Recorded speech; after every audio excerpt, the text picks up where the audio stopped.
Picture this, you're working on a new exciting product for over a year and then finally, lift off. But wait. Ground control to Major Tom, your circuit's dead, there's something wrong. What's wrong is probably that you didn't test your product properly before launch. You was guessing, and now you start discovering the problems, but that's too late. The year have passed, it's an entire circle around the sun. What if I could tell you that you can discover problems in just 1 week, before you even start building anything? If you're interested, then welcome to the Design Sprint. This is a framework which flips it upside down. You start with a problem and then go to a prototype which is tested with real users, real customers, within just 1 week from Monday to Friday. Google Ventures created it, and companies all around the world are using it. Airbnb, New York Times, even Lego. Why? Because it's a time machine. It allows you to peek into the future. Think of it as a 5-act play, and each day is 1 act. Let me show you what happens when each curtain rises. Act 1, Monday. The War Room. You're starting with a small team of maximally 7 to 8 people. And you need people with different expertise. Somebody with design, somebody with tech knowledge, marketing, product, and so on. And of course, you need one person who is a decider and can make a final call. And you need a facilitator. Basically, a person who will orchestrate all of this. And so, on Monday morning, you gather together in one room and you decide which battles you want to fight. Of course, you know roughly that you have some problem which you want to solve, but that's not specific enough. And everybody in your team has different knowledge. Priority number 1 on Monday is to bring everybody to the same page first. You start by mapping what you know already, and then you set your long-term goal. This is your North Star. Optimistic and specific. Where do you want to be, let's say, in 2 years' time? And then you define the obstacles. What is on your way, which could prevent you from getting there? You turn these obstacles into questions. Can we make our app flow intuitive? Can we convince consumers to trust their data to us? These are your sprint questions, which will be answered by Friday. Next, you map your user journey, the current user journey. From the very first contact with your customer, like, I never heard of these guys, to the final point where the customer used your product finally. And that's a long journey, and that might be full of problems, but you cannot address that all. So you're picking one critical moment with the highest risk, the make or break moment. And this moment is what you're focusing on for the entire sprint. So by the end of the day, everybody is on the same page and you know exactly what you're trying to solve.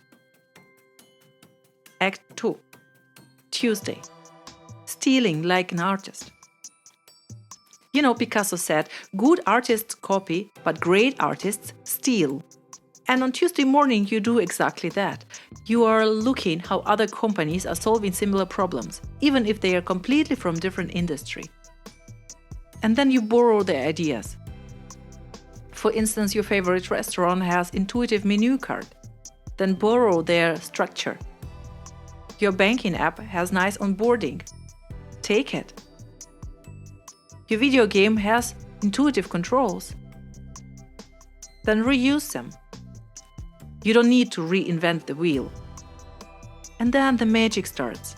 Everybody in your team takes a pen and paper and starts sketching ideas on their own. No group thinking, no brainstorming, no shouting. Everybody works silently. You're together alone. And you will see that in this setting, ideas start sparkling in all directions. So by the end of the day, you will have a set of detailed sketches. And the beauty of it is that the ideas will have no names on them. So, no egos, just ideas which need to stand on their own. Act 3, Wednesday, the decision day. On Wednesday morning, you take all of these beautiful ideas and put them on the walls, like in an art gallery. And then people walk around, silently watching them, reading them, putting sticker dots on the concepts they like most. After that, you will have a dedicated time to discuss the ideas briefly, and then you vote again for your favorite ideas, and finally the decider decides what you are going to build and to test exactly. So all these wild and scattered ideas collapse into just one chosen direction. And then you build a storyboard, which is a step-by-step blueprint for your test on Friday. You're sketching every step and every consumer interaction and every screen. So think of it literally as a comic book version of your product.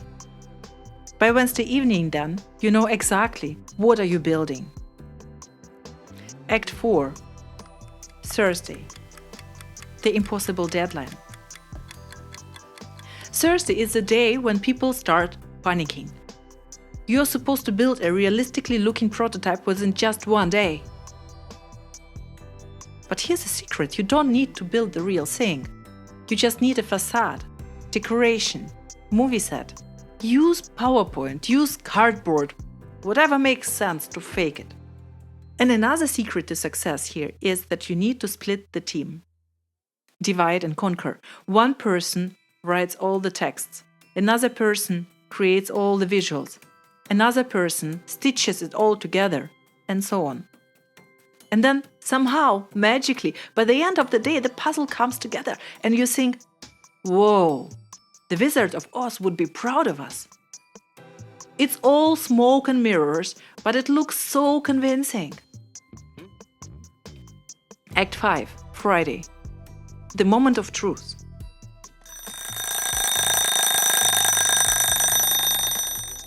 Friday is your judgment day.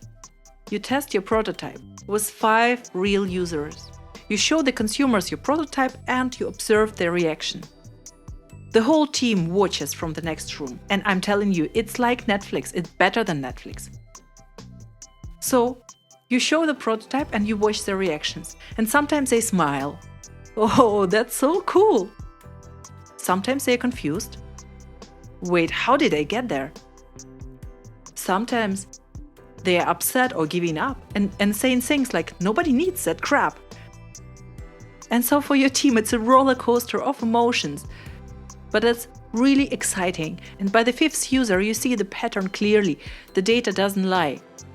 By the end of Friday, you can go back to your sprint questions, to your obstacles, and see if your prototype could solve them.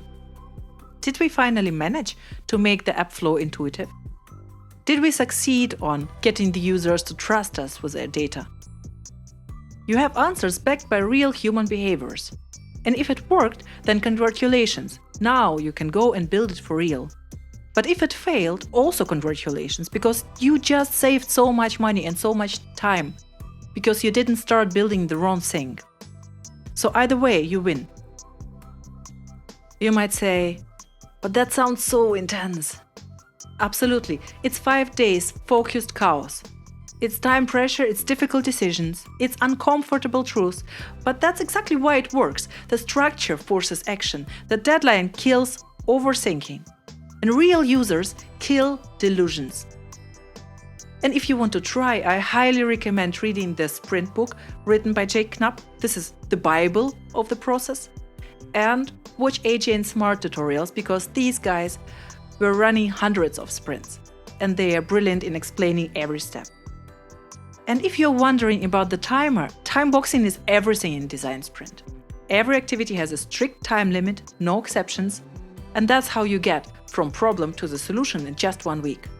And if you want to learn more about the power of focused time blocks, you might want to check on my video about how to conquer the zombie tasks in your to-do list. Have fun!